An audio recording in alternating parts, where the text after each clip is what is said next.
Buenas noches. Este es el octavo encuentro del Club de Traductores Literarios de Buenos Aires, que realizamos conjuntamente con el Centro Cultural de España, quien no solamente nos aloja, sino que nos trata muy bien. Esto lo digo porque si consultaron nuestro sitio, nuestro blog, el blog del Club de Traductores, verán que todo lo que está ocurriendo acá, desde la reunión pasada lo empezamos a colgar en tiempo real dentro del sitio. O sea que si alguna vez se pierden algo o si se quedan dormidos durante alguna exposición, pueden perfectamente después consultar las cosas ahí. Para los que no estuvieron presentes en los últimos encuentros, les comento que el próximo es el 21 de septiembre. Va a estar con nosotros desde Córdoba Pablo Anadón. Pablo Anadón es cordobés, así que probablemente va a haber un traductor que nos va a ayudar. Esa es la ventaja del japonés. Claro. Pablo va a hablar sobre su idea de la traducción de poesía en la Argentina. Les comento o les anticipo que esto ya fue discutido en varios blogs anteriormente, incluso en algunas mesas que tuvieron lugar en Córdoba. Hay muchos puntos de vista encontrados. Me imagino que va a ser una muy buena discusión, así que están todos invitados. Esto es el 21 de septiembre. En el mes de octubre tenemos otras dos mesas. Una de ellas es con Patricia Wilson, que la tituló Come en Casa Borges, usos de la traducción en el Borges de Adolfo Bioy Casares. Y va a haber otra mesa el 19 de octubre en donde van a participar dos traductores, Eliezer Nowodolsky y Gerardo Lewin, ambos traductores del hebreo. Uno vive en Israel, otro acá, y la charla se llama En el sentido opuesto, problemas al traducir del hebreo. Para cerrar el año tenemos dos cosas importantes. La primera de ellas es un simposio de 3 días, el 2, 3 y 4 de noviembre, con invitados venidos de España. Van a estar acá Miguel Sáenz, va a estar acá Marieta Gargatagli y va a estar acá Juan Gabriel López Guix. Cada uno de ellos va a dar una conferencia. El tema en común, el tema sobre el que se va a realizar el simposio es la utopía del castellano neutro. Y cada uno de ellos va a dar una charla y a su vez va a participar en mesas redondas sobre ese mismo tema con traductores argentinos. Se cierra el año con una última mesa, no recuerdo en este momento la fecha, pero va a ser alrededor del 20 de noviembre, en la que Albert Freixá, que es un traductor español residente entre nosotros desde hace 8 años, va a hablar un poco de cómo fue el proceso de sindicalización de los traductores en España, porque todas las actividades que hemos realizado este año fueron muy lindas, muy agradables, muy interesantes y muy instructivas, pero no hay que olvidarse de que también parte de la idea de formar este club es poder tener una base común, no solamente para manejar informaciones que nos sean útiles a todos en el sentido técnico, sino también para poder defendernos de los abusos a los cuales en más de una oportunidad nos vemos sometidos a los cuales nos vemos sometidos los traductores. En ese sentido, que esa sea la última charla del año, me parece que tiene un valor simbólico porque probablemente el año que viene vamos a empezar discutiendo sobre ese tipo de cosas de una manera un poco más estructurada. Nuestro invitado de hoy es Alberto Silva y la verdad que es un gusto muy grande recibirlo, y no solamente un gusto muy grande recibirlo, sino una alegría tenerlo de vuelta. Él durante muchos años vivió en el exterior, es casi un recién llegado a la Argentina en tanto residente, y viene acompañado de un cierto exotismo para aquellos que simplemente nos dedicamos a traducir del inglés, del francés y demás, porque se trata de una charla a propósito de la traducción de japonés. Entonces, sin más, los dejo con Alberto. Hola, buenas noches a todos, o buenas tardes. En Japón ya habríamos cenado, pero entonces sería buenas tardes. De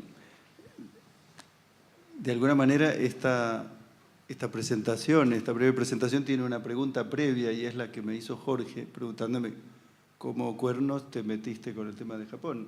Y como eso desemboca en el tema de la traducción, puedo empezar, si quieren, por allí.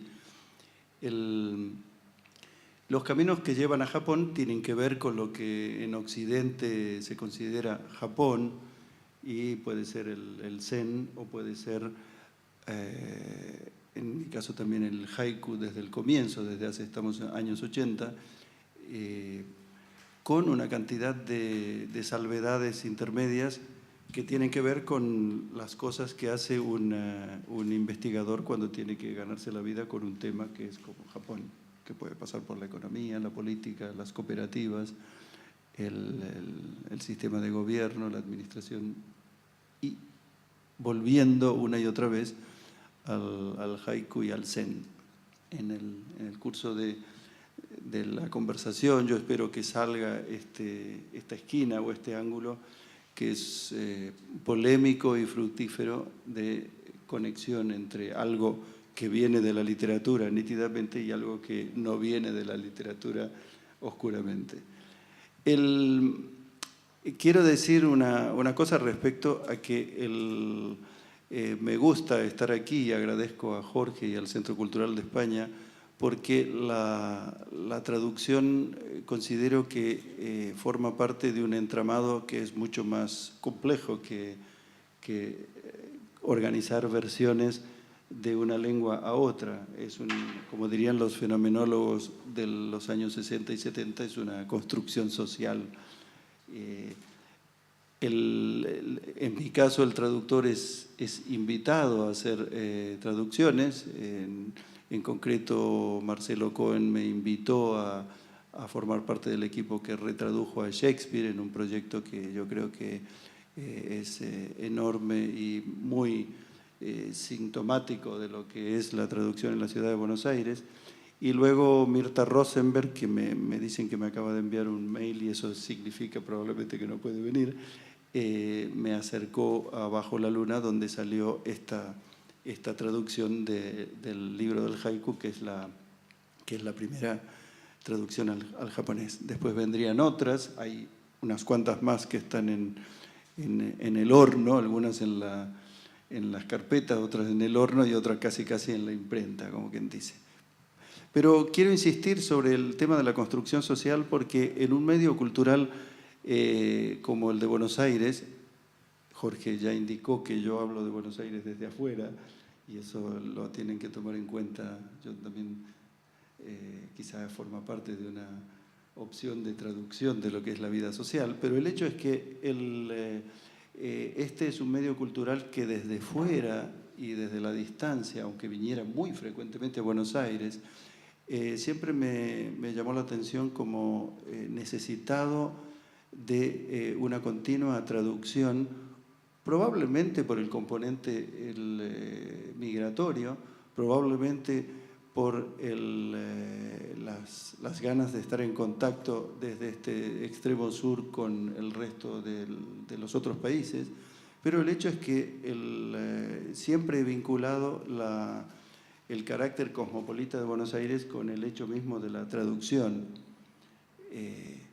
Y la traducción, en ese sentido, como digo, me parece una construcción social, porque no solo es que te invitan, sino que hay revistas que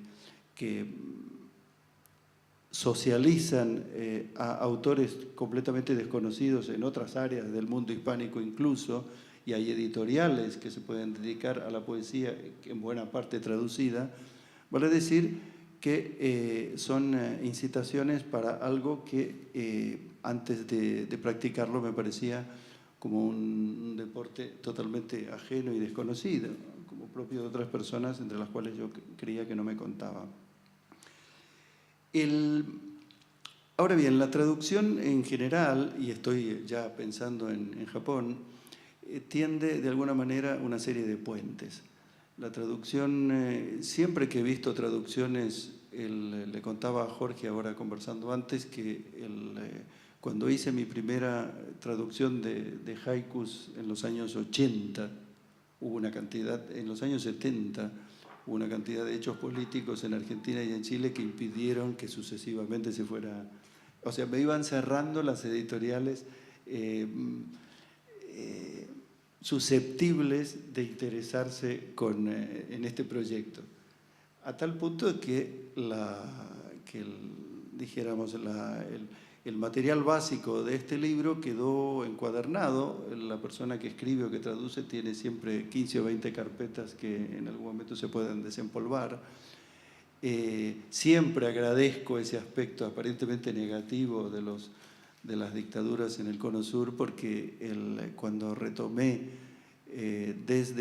pensando ya en la publicación en Buenos Aires del libro del haiku, mi cabeza había cambiado, los haikus eran los mismos, y yo no podía creer cómo yo había podido traducir ciertas cosas en los años 70 y 80 de esta manera. Esto significa que hay algo más que el conocimiento lingüístico y algo que tiene que ver con la mayor o menor capacidad de calibrar lo que es el contexto cultural y social dentro del cual la traducción se da. En este punto, de ninguna manera desearía dar a entender que yo conozco algo del contexto en el que se mueve la traducción. Yo espero, deseo, me esfuerzo, pero en la medida en que el contexto exterior necesita una interpretación, todos somos aprendices, todos somos lectores. Y de nuevo en Buenos Aires, si me incita el relacionar la traducción con Buenos Aires, nunca en mi vida hice el menor esfuerzo o acepté la menor insinuación de traducir mientras vivía en España y viví 20 años. Amo España, respeto a España, pero de ninguna manera acepté antes traducir en España, porque tenía la sensación de que vivíamos en vibraciones diferentes respecto a los problemas. España ha cambiado mucho, yo mismo ahora traduzco para pretextos en España, pero dijéramos no son los tiempos que eran en los años 70. Vuelvo al tema de la interpretación. Le estaba leyendo el blog del Club de Traductores Literarios y recordaba, aunque no lo mencionaba de esa manera, hay un texto que habla sobre... ¿Esto se puede sacar de aquí? Sí. Porque me va a venir... Ahí está. ¿Estás acostumbrado al heavy metal vos? No, estoy acostumbrado a no usar, o sea, a que mi voz se imponga a la distancia, pero si no, no puedo mirar, ojeo a la izquierda. En un prólogo a una traducción de Fitzgerald, de la poesía de Omar Khayyam, Borges menciona, dice, Fitzgerald, traductor y casi inventor de Omar Khayyam. Este prólogo lo leí hace muchísimos años, no podría decir, creo que es literal lo que digo, en todo caso es una memoria cercana al original, pero me sirve para decir en qué sentido creo que la traducción, por ejemplo, del japonés es y no es una interpretación. Es una recreación, sin duda, como decía Haroldo de Campos. Con Haroldo de Campos estaba iniciando un Ringa cuando se murió, desgraciadamente. Pero quiere decir, y lo veremos ahora a continuación, que tratar con el japonés significa darse una serie de reglas muy específicas. Pero no todo vale. Yo no creo que la traducción sea el pretexto para un texto, porque la traducción siempre tiene una serie de reglas de validación. En las ciencias sociales y en la epistemología científica se habla de reglas de validación para saber cómo calibrar, cómo valorar, cómo evaluar un texto en una disciplina donde los demás supuestamente saben menos que el que produce el texto.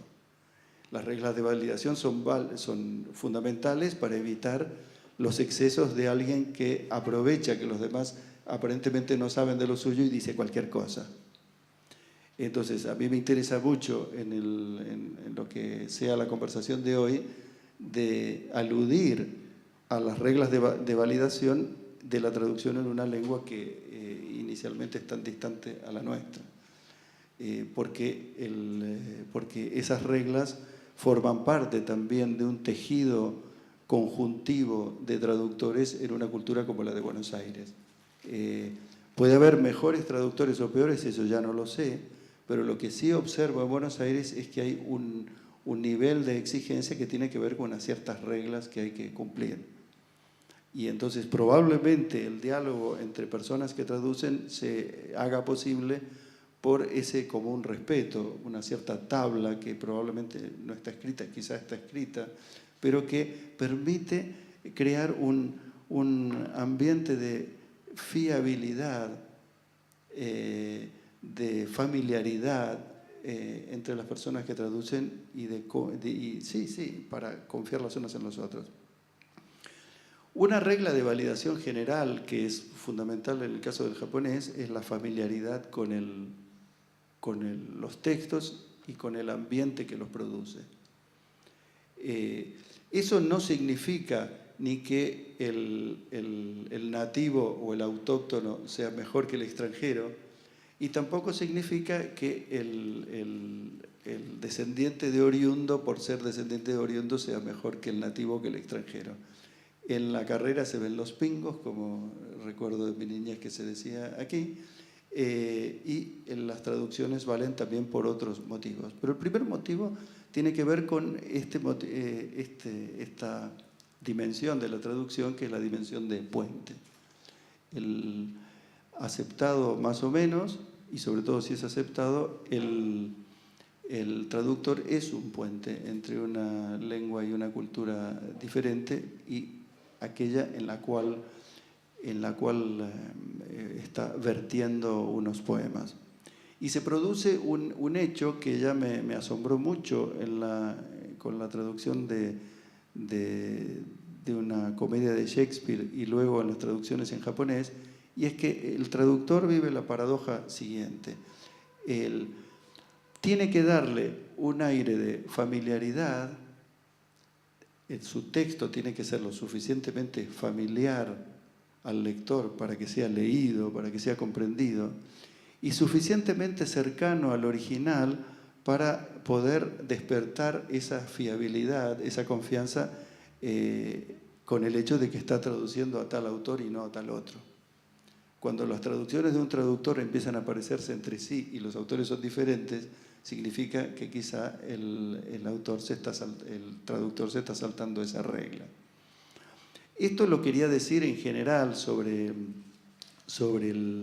la traducción, porque me conduce a hablar de la traducción desde el japonés. Quisiera decir dos cosas, simplemente, son dos cosas enormes, quizás son 4 o 5, hago la trampa de decir que son 2, pero hay 2 ideas que quiero plantear. Una es que si observáramos el tema de la traducción del japonés solamente a nivel lingüístico, yo diría que traducir poesía del japonés parece imposible. Y voy a dar algunos argumentos de esta imposibilidad, que son los argumentos que muchas veces aparecen en ciertas discusiones. Y lo digo porque el libro del haiku y luego este otro de Tankas de la historia de Genji provoca una serie de discusiones agradables, instructivas para mí en los blogs literarios, pero muchas veces esto que digo no se toma en cuenta en esas discusiones. La lengua